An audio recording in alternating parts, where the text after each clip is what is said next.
Hello YouTube, this is Morgan Airspeed Prime here with my next Star Wars video. This is going to be my review for The Bad Batch Season 3 episodes 10 and 11. We did get 2 episodes this week. We got episode 10, which was called Identity Crisis, and episode 11, which is called The Point of No Return. I think that's the name of it. So, in a way, a bit of an odd two-parter, because it's like, did you have to deliver these 2 episodes at the exact same time, given that it doesn't seem like there's a plan for like a 2-episode finale? I don't think so. This is the last time you're going to group up episodes. I can sort of see what they maybe wanted to do in terms of they wanted to give us this kind of Emery character development from episode 10, but then also end for the week on the idea of Omega has been captured and taken back to Tantus, and that sets up the remaining episodes as being like the rescue operation, highlighting that, yes, as expected, Tantus is going to be the kind of place where the finale all happens. It's just all about what are we building up towards here? What dangers is Omega kind of under threat from, given that they now know why she's significant? And then how are the Bad Batch going to actually get back there, and, how are all the clones going to organize ahead of some sort of a giant rescue operation? Just how big of a finale is this actually going to be? So overall, I enjoyed both episodes. Obviously episode 11 was much more action centric, and the main character stuff was mainly sort of Omega's decision. And it was just the idea of, war has come to Pabu, basically. But episode 10 was a really interesting character piece, of course, where Emery is given the spotlight. She is the main character of that episode. We don't see the Bad Batch. There's obviously a little bit with Hemlock and Nala Se and some of the kid Force sensitive characters, but primarily it's Emery, who hasn't really had that much screen time. We haven't known her that long, so just an interesting decision to kind of give her a solo late game episode, for the main reason of what seems to be setting up the idea that in the middle of the escape attempt, I'm guessing she's going to turn. We'll see. She's already done some things that you feel go against the work that's being done, but this feels like she's just going to completely turn against it at some point. Ally herself, kind of like Nala Se has with Omega and everyone else, and get the clones out, get the kids out, and we'll see what happens from here. They definitely, I think, need to do a little bit more with her, but that can definitely happen because I'm guessing you're going to have, of course, Omega and Emery interacting quite a bit more, and especially with the kind of reveals that have come out now that Emery knows why Omega is significant, but also now knows more about the project. That changes their dynamic a bit. So that's the main setup kind of side of things.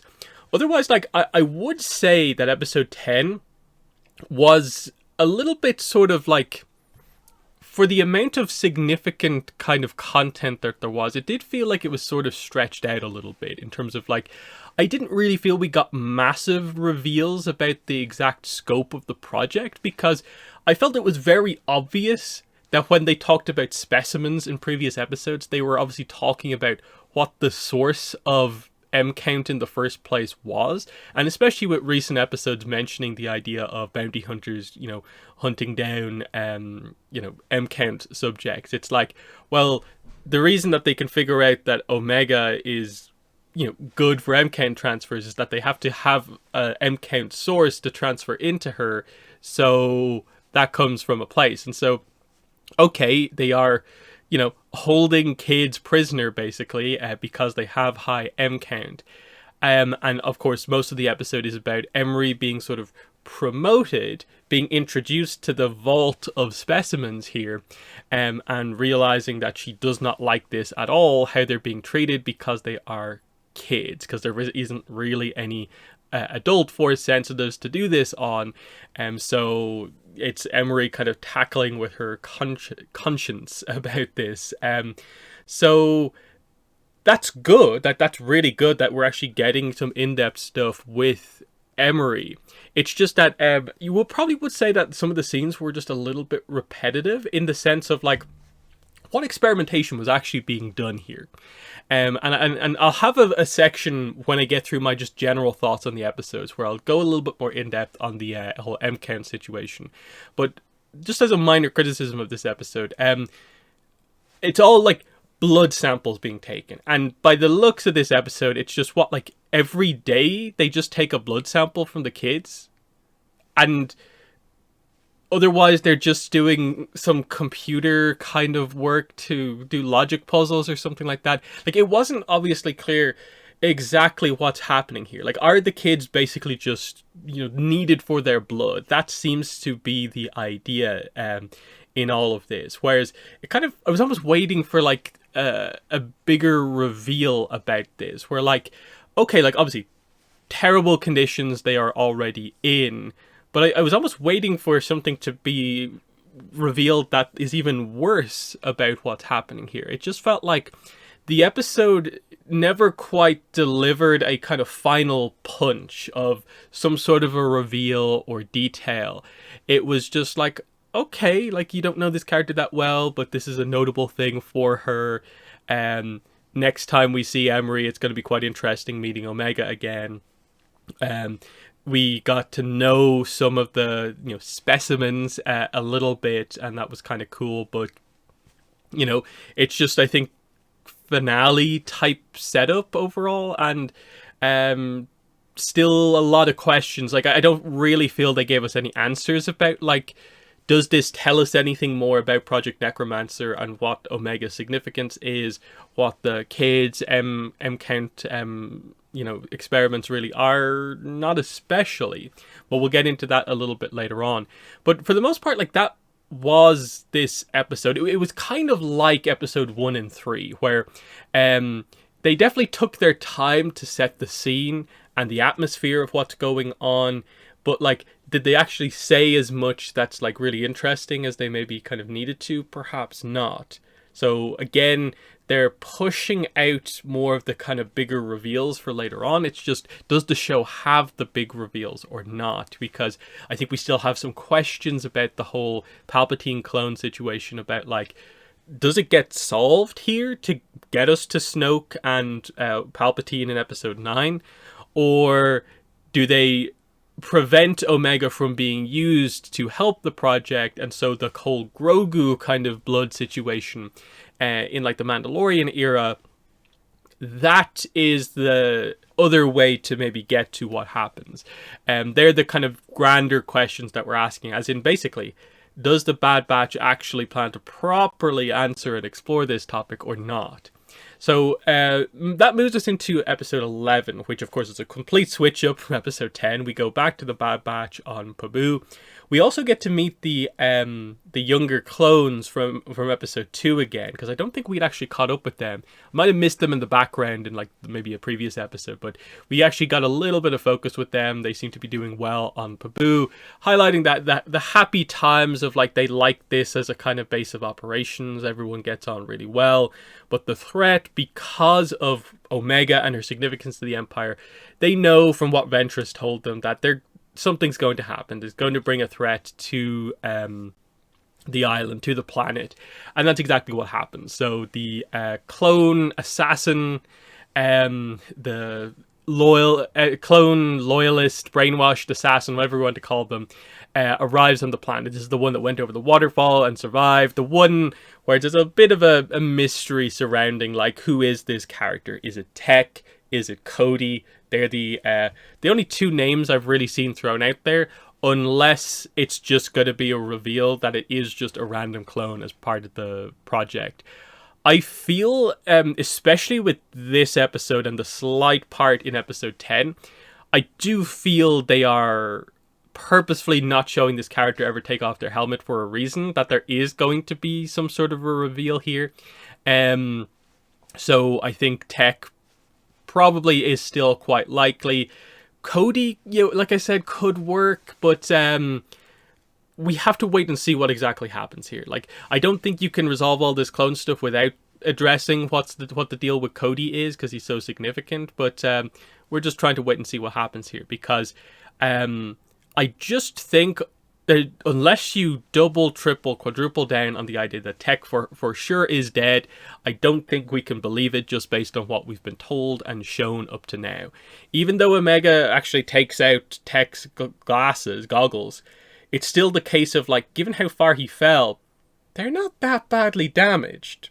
You know, that sort of idea. Now, obviously, you know, something like that isn't going to suffer as much damage as his body would from a fall like that. Perhaps not, but still, you know, that's sort of the idea of, like, if those kind of survived mostly intact, what if Tech mostly survived intact? That's the point being made there. But like I said, most of this episode was action. It's the attack on Pabu. We see Wrecker get basically knocked out quite early on in the episode when the ship, the Marauder, gets completely destroyed here, I believe. So the loss of a kind of notable ship. Wrecker's taken out of action. Hunter then gets into action, but is sort of like basically sent crashing into the water. So he's not unconscious, but he's out of action for most of the episode kind of because of that.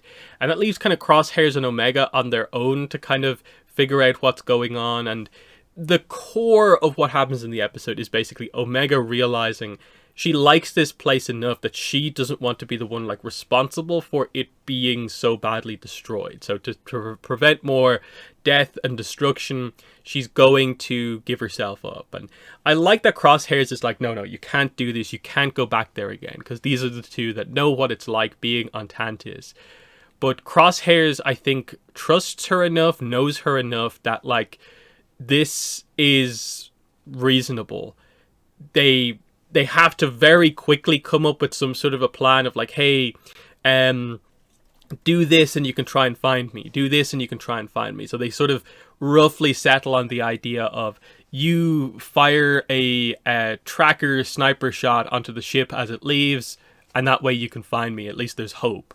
But Crosshairs has to reluctantly sort of allow her to give herself up as he tries to make his way into position to make the shot at the end, which, of course, the result is, yes, she does give herself up. She's taken into custody by the clone assassin. Scorch, the clone commando, is also in this episode quite a bit, which makes me think they are definitely going to have some sort of a big fight at some point between, I'm guessing, Scorch and probably Hunter, or maybe Rex comes into play to face off against Scorch, or Cody maybe comes back in. It definitely feels like, unless we manage to switch all of the clones back over to the good side, it feels like a kind of Empire loyal clone like that is probably going to have a fight against one of our kind of hero clones. So there's some decent setup happening there. You kind of wonder how exactly is this all going to kind of come together here, because it feels like, is there any way to just immediately save all the clones like that? It's kind of hard to kind of picture all that stuff happening. But the big thing with Crosshairs is that he doesn't make the shot. Now, for me, it's one of these situations where, like, it felt like the potential for this to actually work was relatively low.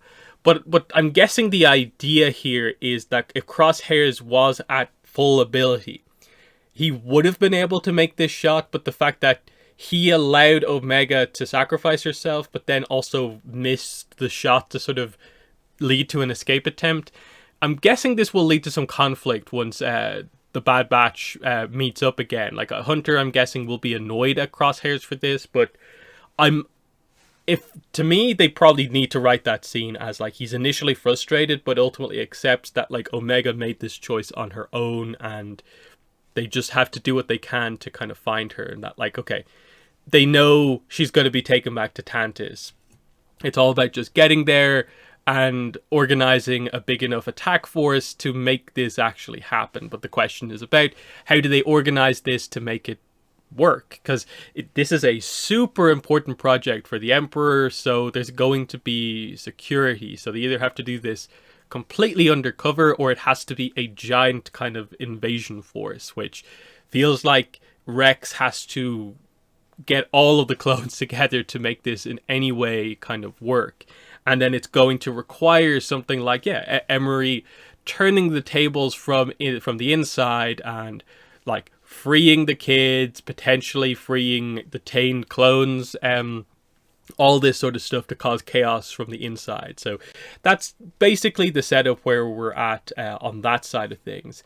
And before I get into the big midichlorian discussion, I think the only other kind of side plot from either of the two episodes was, of course, we did get to see a Force-sensitive kid get kidnapped by Cad Bane, which I thought was a really cool reference here to have Cad Bane come back in. Like the Emperor, I suppose, once again using this guy to capture Force-sensitive kids. It's a common occurrence, it seems like, at this point.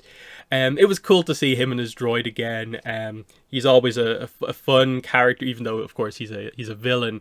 But that whole sequence of like the guy noticing that the kid was kind of Force-sensitive, but then giving him up to basically the Empire, while a lot of the other kind of people around were like, shh, don't alert anyone to the fact that that kid is special. It will draw the wrong sort of attention. It really makes you hate that guy who did it just for the money, of course. But, you know, that was a nice kind of continuation of the whole Bounty Hunters M-Count plot of like, okay, Fennec Shand, Asajj Ventress, Cad Bane, makes sense, the characters that are kind of being involved here. So I'll switch over to this, just to highlight some of these quotes here. I'll actually just make this a bit bigger, so you can maybe see it a bit better. So, just stuff about the midichlorian count, just to try and figure out where we're really at with this. So I went back, I looked at a lot of the relevant episodes to try and find nearly every mention of M-Count, specimens, and just what the project is really about, Project Necromancer. So, from the first episode of the season, Nala Se says, the Empire seeks the reproduction of a genetic M-Count, but the experiments on the specimens have yet to yield the desired result. So now we know what the specimens are. It's just kids who are Force sensitive. I suppose they would be sort of potential Jedi recruits. That's the kind of idea here. So, reproduction of a genetic M-Count. Obviously, there's a little bit of confusion here as we go through this between the idea of a reproduction and then a transfer sort of being successful. And the idea of, I'm guessing the idea here is just that if the specimen has a 100 M-Count, they want to be able to put 100 M-Count into someone else's blood and have it stick.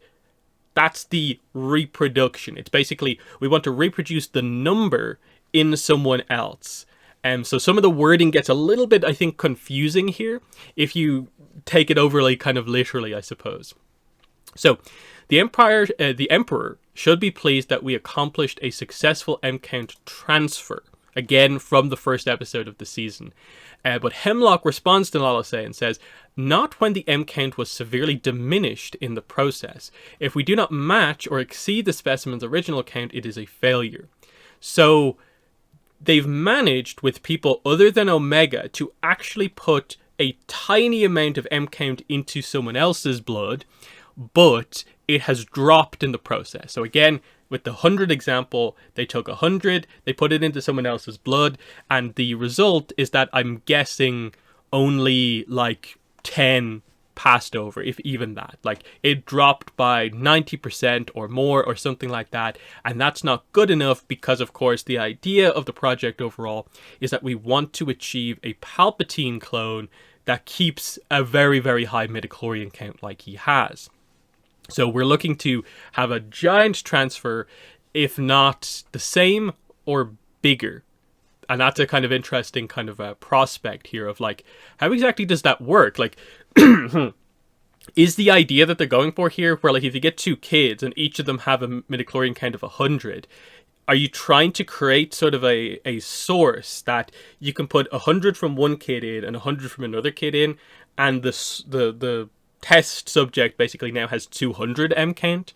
Is that even possible? And they're trying to do a thing where like, yeah, mixing M-Counts, which as far as we are aware is a sort of, to a certain degree, like genetic thing. It relates to the person, that the midichlorians, which are kind of microscopic kind of living beings of their own, are sort of attached to that specific individual. And so we're trying to create a very specific circumstance where those things will work in another thing and kind of link together to add to a kind of additive kind of process here. So you sort of see what they're going for here overall.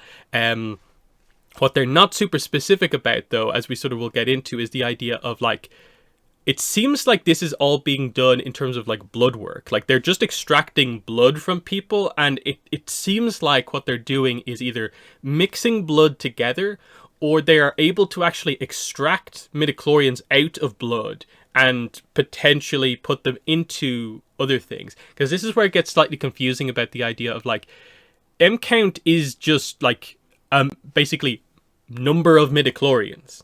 So when you transfer M count, are we talking about blood that has M count in it, or are we literally just transferring midichlorians? And that is that what's going on? Because that's definitely the implication that I get, is that they have taken the midichlorians out of a specimen's blood and have transferred it into a sample of Omega's blood. Because I don't think we've ever been directly told or even alluded to the idea that like we've actually implanted midichlorians into like a person, not just a sample of their blood. We've never been told they've actually put it just into someone, like the blood that is still within their body. Which brings up a few questions about Omega, which we'll get to later on, of course. So that's from the first episode of the season. The stuff from this episode, of course, is that he says that the kids, of course, have a high M count. This is why the bounty hunters are going out to collect people. Because we literally saw it in this episode, it obviously highlights that idea of this is where the M count to be transferred into someone like Omega is coming from. So he does explain a few things, though, here. He says, as you know, M count cannot be directly replicated from the source. The wording here again is very tricky, because the idea of like replicated M count, and again, I think you have to treat this as being they are just trying to get the same number when transferred from one person's blood to another person's blood. I think that's what they mean by this. So in this case, what this line I think is getting at is that they can't just sort of, you know, take a sample of someone's blood, be like, okay, we've analyzed it, we can now sort of replicate that person's blood. It's not that you can just do that and then the M count just crosses over. So there's just a general transfer of M count problem that they're kind of facing here. That in a way, I think what they're trying to basically get across here is that you can't just clone midichlorians, is basically, I think, the idea here. You can't just duplicate them in that way. This is why they need lots of kids which have lots of individual midichlorians, because they're trying to, I guess, bunch a lot of them together into one subject to create a very high midichlorian count. At least that's my understanding of it. So here's what he then says to Emery about Omega's blood. The young clone's blood is the only binder that's proven to be compatible with their, I think that means the specimen's, DNA, to recreate their M count levels. So again, what we're getting here is that Omega's blood is this, I think the best way to probably describe it is like, it's this adaptable blood that can accept, you know, outside kind of sources basically, and it acts as if, you know, it's compatible with their DNA. So something about Omega's blood, her DNA, the midichlorians that would usually only kind of work with their host's DNA seems to be acceptable with Omega's blood or DNA, whatever. And so this is why her blood seems to be able to kind of accept or replicate the M count levels. As we got explained to us, I think I have, yeah, this is the next one here. So the big reveal about Omega that we got in episode 3 from Emery was that the clone sample supported a positive M count transfer with no degradation from the specimen. Once again, specimen being used, we know they are the kids. So again, So in this case, they took 100 M count, they put it into Omega's blood sample, and it didn't degrade. 100 transferred over directly. That's a major success. They've never had anything like that before. They've had success of transferring M count, but never without a diminishment happening. So now they have, of course, with Omega, the ability to just straight up transfer it over. So that's one small test with just blood samples. The question here is obviously, what are they then going to do with Omega's blood? Is it a case of like they're going to try to just pump a bunch of different samples into Omega's blood and see how high of a number they can get? Or what? And then what is specific about Omega that allows this to happen, and then can they replicate that with something else? Because that's the other part of this, is that they ultimately want to get to a situation where they have a clone of Palpatine, where his blood has the same, I guess, binding properties as Omega's, so that you can just transfer M count into it and it accepts it without dropping in level quite a bit. So it brings up all these kind of questions about, like, obviously, one, and I'm pretty sure this is the case, the tests right now are just being done with samples of blood. Watch episode 1, watch episode 3, this episode. It's all just blood extractions, vials of blood, everything's being done on that. I don't think we've seen anything be, like, injected or implanted into anyone yet. So this then kind of brings up the idea with Omega as, like, she's special because of that, but then we are talking about her. Like, the whole episode 9 was basically about the idea of, well, does Omega has a high M count, doesn't she? But no, it kind of is like, no, she's actually being targeted for a different reason, but, like, might actually still also be force sensitive, because unless they're going to do a reveal that she already has been implanted with M count, or happens to just be the first clone who just happens to have a high M count, there is something else that needs to be explained about Omega here. There is some confusion, I think, going on here, certainly. So yeah, Omega's specialty Empire because her blood is a binder and can support midichlorian transfers. That's the highlight thing. The one, I think, absolutely 100% confirmed thing is this. What's up in the air is, like, does she have a high M count? Because they haven't really made that clear. Ventress was kind of like, if she can be trained, she would have to separate from you guys, as if, like, she's got a high enough count to where she might be able to use the Force, but it's really unclear because she's a clone. But then what makes her special, is it because she actually maybe is the first Force sensitive clone, and that makes her incredibly unique?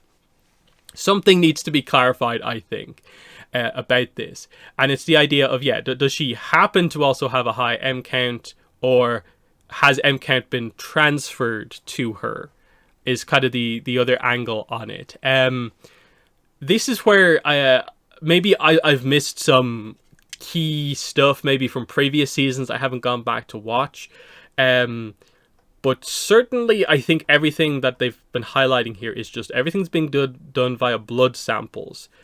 I'd be surprised if the pathway to this is to just try and just put M count into her.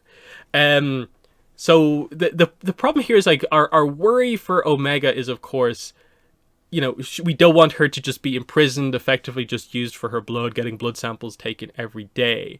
But, like, is more harsher experimentation going to be done on her now that they know she's super special? That's the kind of real problem here of, like, probably to answer the question of how do they replicate the uniqueness of Omega and her blood, that might require, you know, experimentation that would potentially result in maybe the risk of killing her. But of course they don't want to kill her because she's the only example of this kind of skill out there. So a few things that need to be answered. Of course, it still creates a situation where the Bad Batch don't want her there. They want to get her out for just her freedom, but also they don't want anything that even resembles torture to happen to her, obviously. So, in the comments, let me know what your thoughts were, of course, on both episodes that we got today, episode 10 and 11 of Season 3. But also, where are you at when it comes to the whole Omega M count situation. What are the specifics of the experimentation that are actually being done? What are we building towards here? And what do you think is going to happen just in general? So let me know all that below. But otherwise, that's been the video. Thanks for watching, and bye.